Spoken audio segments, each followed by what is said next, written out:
Hey, it's your boy, Oswald Deluxe, continuing my Spooktober coverage. I have been watching a lot of scary movies this month, watching a lot of horror movies, slashers, thrashers, everything in between. And I finally watched all the Halloween movies, the Halloween franchise, for the very first time in my life. I watched all the Friday the 13th movies for the very first time in my life. And I decided, I was thinking to myself, and I said, hey, self, what's the scariest thing you can think of in the realm of making these YouTube videos and just the internet in general? And it's definitely the comments. The comments scare me.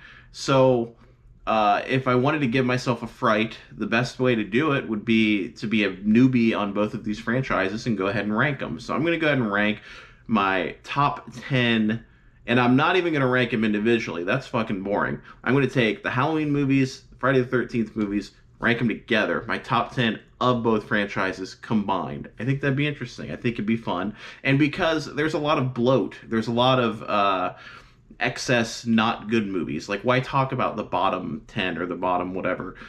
And no one cares. It's boring. It's boring to talk about so good it's bad, and it's boring just to talk about bad. It's really boring to talk about bad. So I want to talk about the 10 that I like the most.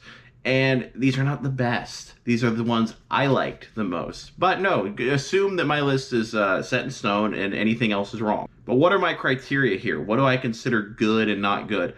I look at these where I can take them on their own terms. I don't get hung up on the logic. I don't get hung up on bad storylines. I can take them on their own terms. I want to see good kills. I want to see hot ladies and maybe a boob or two. I want to see it shot interestingly. I don't want to see this browned out post 2003 where everything's just these dark browns and dark blues. I just watched Don't Breathe for the first time. Fucking put me to sleep. I don't care what the plot is. When a movie is shot that way, it is so fucking boring. So I want to see maybe a color palette or two. I want to see an interesting shot or two, other than that first person shot of the killer or the like, just those cliche shots that you've seen a million times. Show me something interesting. Show me some good sound design, or let me hear it rather. I want to hear good music, and these films have very good music and very bad music. And let me hear some good sound design. The breathing in the first Halloween, when you can hear Michael Myers breathing, that is very effective, and I know I talked about it in the last video, but little things like that, the music in both of these franchises, for the good films, the good entries in these lists, it makes a difference. So those are the things I'm considering when I'm making this top 10 list, and like I said, it is set in stone, so if you disagree, you are wrong. And spoiler alert for all of these, because clearly I've watched them all. I'm going to be talking about them all, and you might get a spoiler if you are unprepared for that. So here we go. These are my top 10 of the Friday the 13th and Halloween franchises combined, because nothing means anything. Number 10 is Friday the 13th Part 3. This is the 3D one. This one is where they really start cooking with gas in the Friday the 13th series franchise.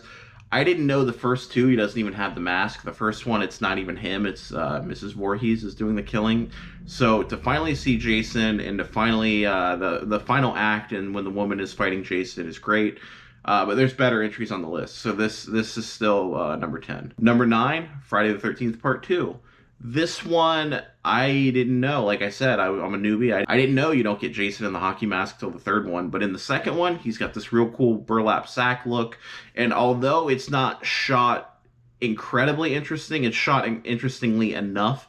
And you do have some of these signature things where you have Jason crashing through a window, or you have Jason crashing through a door frame. And you get a lot of the lore. At the end of this movie, there's a lot of the lore and exposition of the backstory of Jason. And I really do like the burlap sack look, even though I wasn't expecting it, and it did kind of throw me for a loop. I think it looks great. So that's why number 9 is Friday the 13th Part 2. Number 8 is Halloween Part 4, The Return of Michael Myers. This one just gets major points because Michael Myers is finally back after whatever the fuck Halloween 3 was. Happy, happy Halloween, Halloween, Halloween, happy, happy Halloween. I hated it. Halloween 3, not my fave at all. I like it as a horror movie. I thought it was interesting. I thought it had elements that I was a fan of. But to put a movie without Michael Myers in it as number 3 in the Halloween franchise, that's a weird move to me. I don't know. I'm sure there's some backstory as to why they did that, but I wasn't a fan of it. So I was just glad to have Michael Myers back, even though the mask that he wears in Part 4 is very weird. It looks almost like a fucking alien. And Donald Pleasance carries this movie. He picks this movie up, puts it on his shoulders, and fucking carries it. He's here to kill that little girl and anybody who gets in his way. Number 7 is Halloween from 2018, the recent remake. This one is the best looking out of either of these franchises. The way it's shot is incredible, but it does feel like a Blumhouse movie. It's not super. Yeah, I'm not a fan of the story that much. It doesn't up the corn factor or the cheese factor, but it just wasn't that interesting to me. But this film, production value wise, look wise, the soundtrack, the score, the guy that I know they got the original guy, I should know his name, but I don't, that plays Michael Myers does a great job, and the mask looks good. There's a scene where he's just kind of, it's a long take where you're following him through a neighborhood from behind, and it looks great. There's just little throwaway shots of him adjusting the knife in his hand. Visually, this looks great, and it makes you feel the same thing you feel when you watch the first Halloween. Number 6 is Friday the 14th Part 4, the final chapter. This one I liked because the violence was the least tame. It was kind of... they were kind of pushing the envelope, but it was before the ratings board or whatever kind of went after him, so it's the most untame with the violence. It's got the best storyline, one of the better storylines. The whole thing with Corey Feldman is great. Yeah, the whole final act is great, and Jason gets a lot of screen time in this one. So number 6 is Friday the 13th. Number 4, the final chapter. Number 5 is Halloween 5, The Revenge of Michael Myers. This one, I was just happy to have Michael Myers look normal again. He's back from that shitty mask that he had in number 4. A lot of these hinge on the masks and the look, admittedly. There's a lot of farming implements that he's killing people with. The story is not the best, and Tina is a very annoying character, but I don't care. It's fun to see him kill people in different ways, other than just a butcher knife, a lot of farming implements. It's just a fun entry in the franchise. Number 4 is Friday the 13th, Part 6, Jason Lives. This one, I liked the whole undead component at this point of the franchise. I thought it was very fun. And this one looks great. It's shot great. It's shot like a true Universal monster movie. And I really feel like the franchise is hitting its stride at this point. Number 3 is Halloween 2. This one is a continuation of Halloween 1978, the first one. And I love that about it. And I love the hospital setting. I love a lot of the very memorable kills. You have a lot of needles going into heads. You've got the drowning the woman in some kind of therapy pool that's scalding hot, which I don't understand because his hands are in there and his hands aren't getting burned, but then he pulls the lady out and her skin's falling off. Anyway, neither here nor there. The end, I love the ending. It's my favorite ending out of any of these movies. Michael Myers on fire. I love the bleeding eyes. Donald Pleasance is great in this. Jamie Lee Curtis is great in this. Fantastic sequel. Number 2 is Friday the 13th. Number 5, The New Beginning. This one I'm going to take a lot of shit for. I don't care because I know I'm correct. This is the best one in the franchise. I loved it. I know you're supposed to hate this one. I don't care. I loved it. It had a stupid fucking twist. It didn't matter. Jason is the guy in the hockey mask. I don't care if there's a twist and it's really a different guy. It doesn't matter.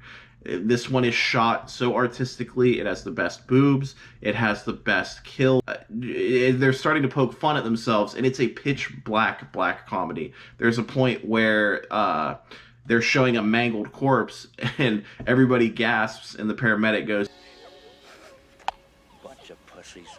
it's hilarious. It's on par with John Waters' dialogue. Like, everybody's talking loud and yelling at each other. There are these two hillbilly characters who all they do is yell at each other and tell each other to fuck off. It's amazing. This is the best one of the franchise in my mind, in my opinion. It's funny, it's fun, it's artistically shot. Jason gets a lot of screen time. There are good kills, and it's just fun. This is a fucking blast. I want to watch it again already. And number 1, Halloween 1978, the first Halloween movie, the original John Carpenter Halloween movie. What can I say about this that hasn't been said ad nauseum? And I even said it in the last video. It's actually scary. It's definitely the scariest of both of these franchises. I feel like, obviously, if I would have seen these as a kid, they would have scared the shit out of me. But as an adult, these aren't really scaring me other than Halloween 1978. It's actually scary. It's actually good on a movie level. It's a good movie before it's a good horror movie. That's always a plus.